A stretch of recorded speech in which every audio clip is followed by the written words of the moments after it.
The family of a Laurel County woman says the father of her children bonded out of jail and then beat her just a few hours later. Reports of people dressing up in clown costumes and scaring others is creating some concern in southern Kentucky. My story is not any different than your story. This could be your story. How a Kentucky mother is using the worst moment of her life to try and help other parents save their children from the grips of addiction.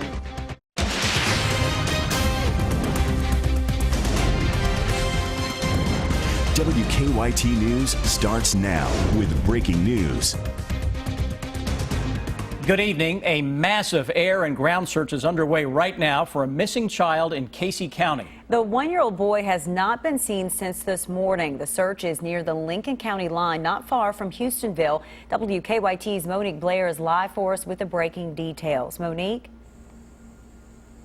Well, Amber and Sam, that little boy has been missing for going on 9 hours now. Now, there is a massive ground and aerial search out here right now near the areas of Upper Brush Creek Road and Blue Bank Road. Now, this is just outside Houstonville near the Casey County-Lincoln County line.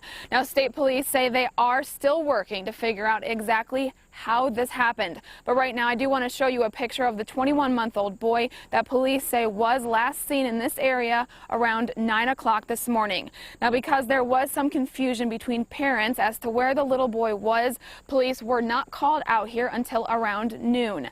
Now, police tell us the family dog has also not been seen since this morning, so police believe the little boy could also be with his dog, and we are still waiting to get a description of the dog. Now, there are several search dogs out here along with a helicopter and several emergency agencies searching by foot.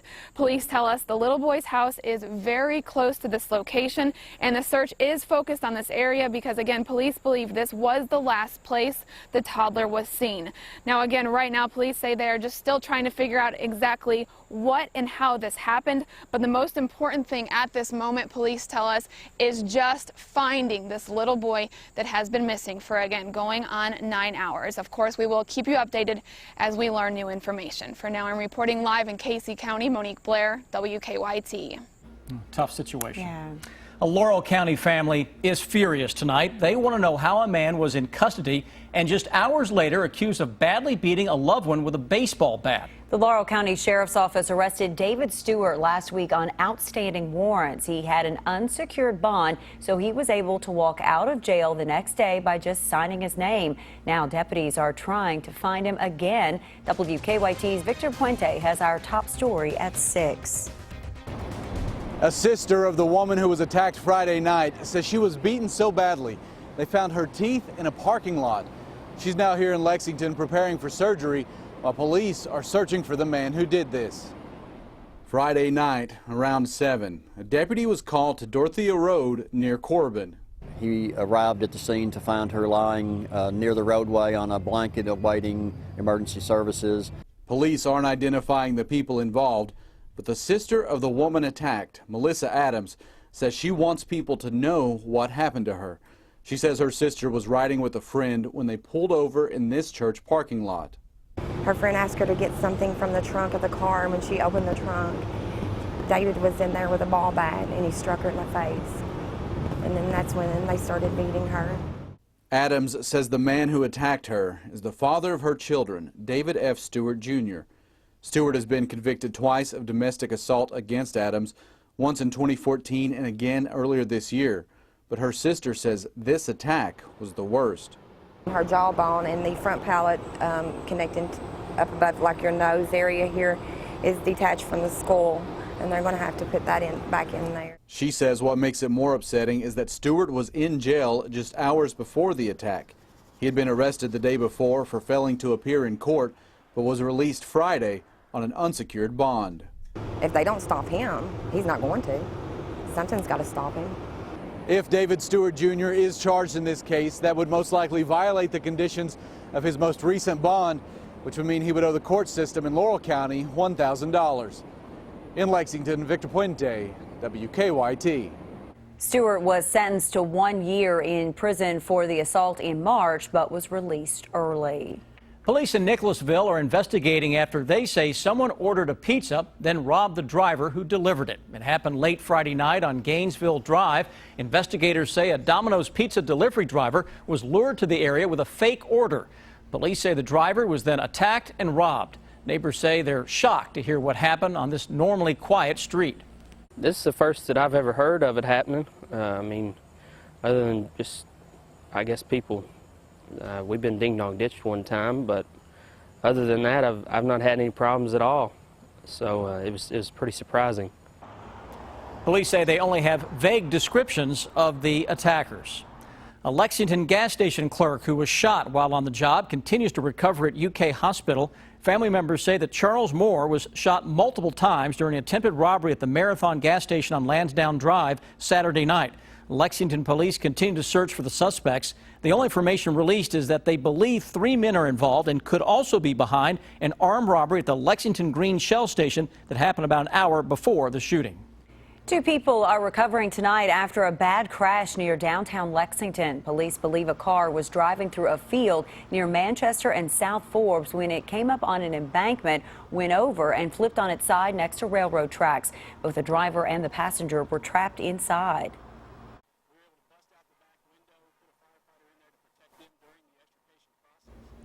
Firefighters say the 2 injured were not wearing seatbelts. They were taken to UK Hospital with life-threatening injuries.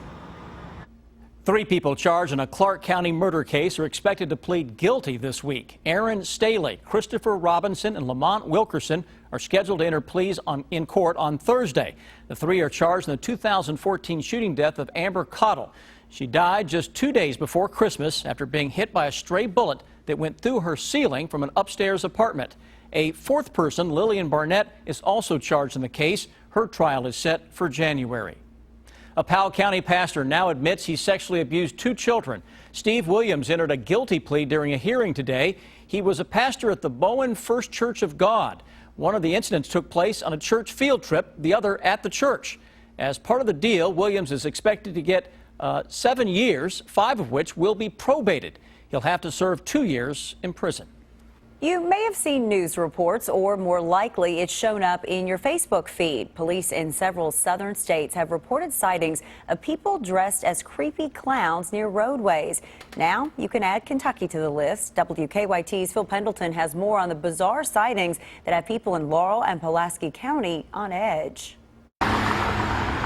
It was just after 9 o'clock Sunday night, and Jamie Hill says she was driving home on Kentucky 192 in London.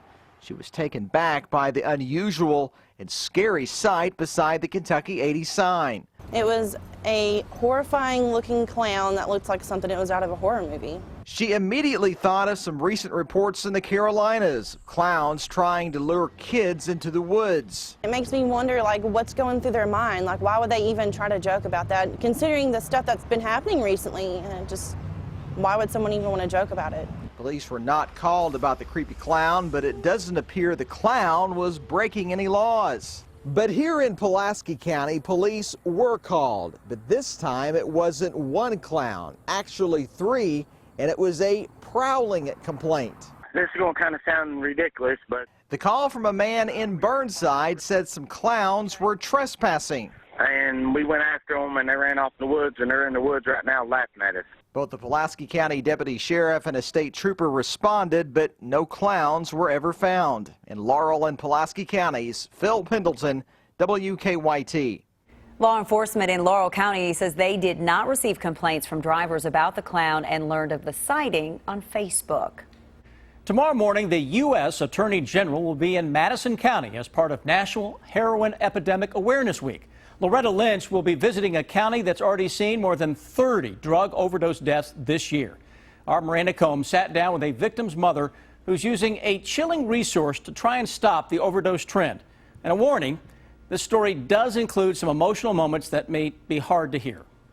This was one of the happiest days of his mother's life. Nikki Strunk finally got to spend the holidays with her son Brendan. When I found out that year that he was going to come home for Christmas, at the last minute I decided to do You know, invite my family over, cook dinner, put up a tree. That wasn't the norm. He was always in and out of jail, started a drug addiction at age 13. They traveled from Kentucky to Ohio and back to Kentucky to try to give her boy a fresh start. So I feel like that I really had to fight for him from day one. The fight ended on that happy day, just hours after this picture, just after she thought this time sobriety was going to work. She noticed the bathroom light had been on all night. He had actually fallen behind the door, and I wasn't able to get the door all the way open, but I could see him laying there. What you will hear next is a mother losing her baby boy. What's your emergency? I need somebody at my apartment. My son is overdosed. My story is not any different than your story. This could be your story. I can't understand what you're saying. Is he breathing? See if he is breathing. Is he breathing, Mark? He's not breathing.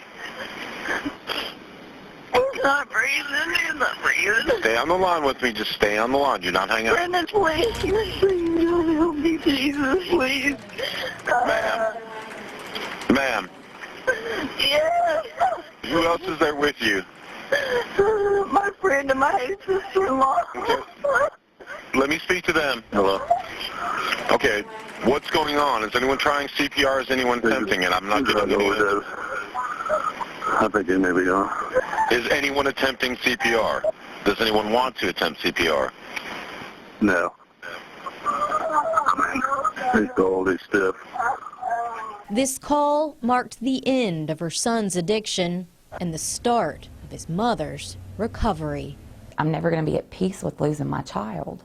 These days, Nikki speaks to groups about drug addiction. She plays that 911 call to help those addicted realize they're hurting more than themselves. And I bring that up when I speak to those in recovery. You know, you're in recovery for addiction, and I'm in recovery because of the grief of what addiction took from me. She won't move from this apartment. It's the last place she saw her only child. It's what's my identity now. I'm still a mom, but, you know, just not in the normal way that most people are. But her message is one any mother can honor. It helps keep him alive, and I'm hoping that it helps someone else to not use for another day. Nikki will have the opportunity to speak to the U.S. Attorney General during her visit to Central Kentucky tomorrow. She is part of U.S. Attorney Kerry Harvey's newly formed Heroin Education Action Team, which is made up of people who have lost a family member to an overdose. The damage left behind, just incredible. Just curious why Madison Central High School for her visit. Not sure, but Madison County has been very proactive. You might recall we did this story on the Scared Straight program where they take middle schoolers from the jail to the coroner's office to a funeral home. So they've always been on the forefront of this, and that's probably a good reason why she's coming there. Interesting. Miranda, thank you. Thank you. A well-known restaurant group is closing 2 of its locations in Lexington, but they say they already have plans for the future. The story in about 3 minutes.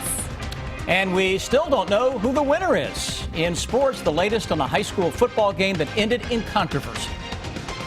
Got a little controversy brewing right now as summer and fall duke it out in the 7-day forecast. We'll show you which one wins the battle in just a moment.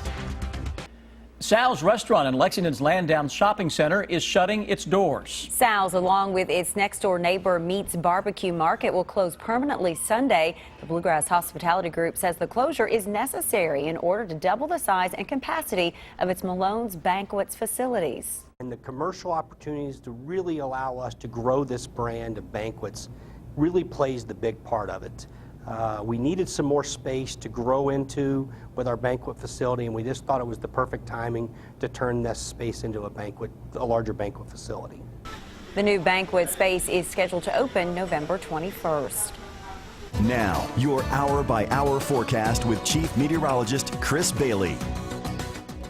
Well, our Monday wrapping up on a very nice note overall across the region. Started out with a lot of low clouds, fog, a little mist out there. Patience on those foggy mornings will give way to some sunshine into the afternoon, so patience paying off. We look outside right now as we roll our way into Monday evening. Summer winding down on the calendar. Someone forgot to give Mother Nature the memo. We're going to crank up the temperatures over the next few days. 9 live sky cams, nothing going on, and Defender Radar Network shows that you've got nothing to worry about this evening across the Bluegrass State. High pressure right on top of the Volunteer State. Big push of moisture across the eastern seaboard. That's what's left of our tropical storm Julia. It is still spinning, and it may try to work just far enough to the west on Thursday to throw a little light shower into southeastern Kentucky. Otherwise, it's backing the entire pattern up. So that means a warm, almost hot week across the region. All right, 90 in September, that's hot. We got a cold front to our west. Never going to get in here because the pattern is kind of stuck in neutral over the next several days, and we're stuck in a increasingly hotter setup over the next 4 or 5 days, and may throw 90 degrees our way. Not tomorrow though, mid-80s showing up into the afternoon. What about rain chances? We had a nice drink of water in many areas this weekend. Parts of eastern Kentucky yesterday morning, by the way, picked up 2 to 3 inches of rain. So some areas got a little drink, more than they should have gotten this weekend. What about the next week?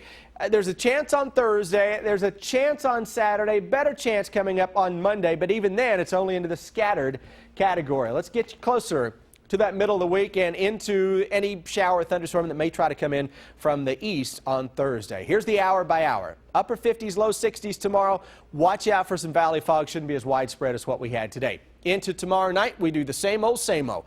Little patchy fog, upper 50s, low 60s on Wednesday. I'm already tired of talking about some heat. We got it again, though, Wednesday afternoon, mid to upper 80s into most areas. What do you think's going to happen on Thursday? Mid and upper 80s? You're right. Chance for a shower thunderstorm southeastern Kentucky is very isolated right now.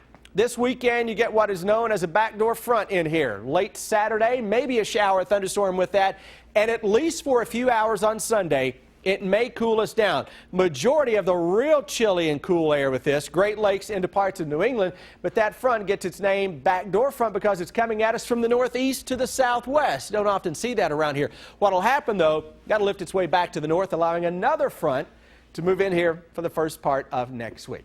And look at those numbers. Fall officially arrives on Thursday. First full day of fall is Friday, 90 degrees. Why not? We go into the weekend, mid-80s on Saturday, small chance for a shower thunderstorm late. That Sunday high a little bit closer to what fall should be like. Yeah, we should be upper 70s to low 80s right now in the middle of September. We may be there a day or two. Okay. Yeah. Thanks, Chris. Well, just ahead, the latest on Kentucky quarterback Drew Barker. Barker left the field after one series Saturday. What Mark Stoops had to say earlier today and what he said just a few minutes ago on his call-in show. And Stoops calls out his defensive secondary, specifically bringing up the name of one of his seniors. Sports is next.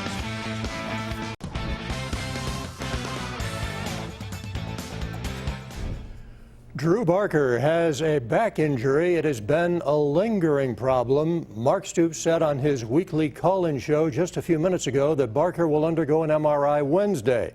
He said it would have to be a miraculous recovery for Barker to be ready to go to practice on Wednesday. So you would have to think that he is doubtful for this weekend. Barker was injured on the second play against New Mexico State. He did not return after throwing an interception on the following play. Stoops elaborated on the situation at his weekly news conference. He's had some issues that were lingering, so it's not just one hit. So if you look at the hit, it doesn't look anything too much, but I think you put that and compound it on some of the back problems that he's had, and even going back to last week at Florida. He had a few issues come up in the summer. A couple things were bothering him, so some of this is chronic. Now, Stoops called out his defensive secondary to play better and specifically brought up the name of senior safety Marcus McWilson, who had started 13 games coming into this season. Marcus McWilson is a guy that, needs to play better. I was counting on him coming into the year to play well. Darius got hurt, but I thought that Marcus would battle him for that spot all along. And with Darius going down, it weakened us. And he's got to step up and play better there. And Kentucky will now try to make it 2 in a row. South Carolina coming into Lexington this weekend. It's a 7:30 start on the SEC network. The Wildcats have won the last 2 over the Gamecocks. And it will be a prime time TV slot for the Cats in Alabama. Bryant-Denny Stadium in Tuscaloosa on October 1st. That'll be a 7 o'clock game on ESPN. Nearly 3 days from when they started their highly anticipated high school football game, we still don't know who the recognized winner is between Lafayette and Scott County. Moments ago, the KHSAA said it would determine the winner tomorrow morning. With 11:04 remaining in the third, officials stopped play between the Generals and the Cardinals. Scott County was leading 25-20. The game never resumed. Lafayette believes that it won 2-0 on a forfeit because Scott County refused to continue the game. Both schools had until this morning to offer a solution to the situation. And funeral arrangements are now set for former Wildcat Charles Hurt. It'll be in the Shelby County High School Gymnasium. Visitation will be Saturday from 10 in the morning till 1 in the afternoon. The funeral will immediately follow. Hurt started at Shelby County before coming to UK. The Army veteran will be buried at Grove Hill Cemetery in Shelbyville with full military honors. Great memories of Charles Hurt. Great player, great person. Sam? Rob, thank you. A final check of your First Alert forecast is next. And then on the CBS Evening News, captured. The manhunt for the suspect in the New York and New Jersey bombings is over, but the investigation continues. September is just plain old hot for us. Bringing the sizzle. It's continuing where we were all summer long, and it rolls on. Small chance for a shower Thursday. We'll press close to 90 by the end of the weekend and the start of the coming weekend. Coming up on the CW 630, going to try to update the situation on the missing toddler in Casey County. Thanks for watching. We'll see you later tonight at 11 here on KYT.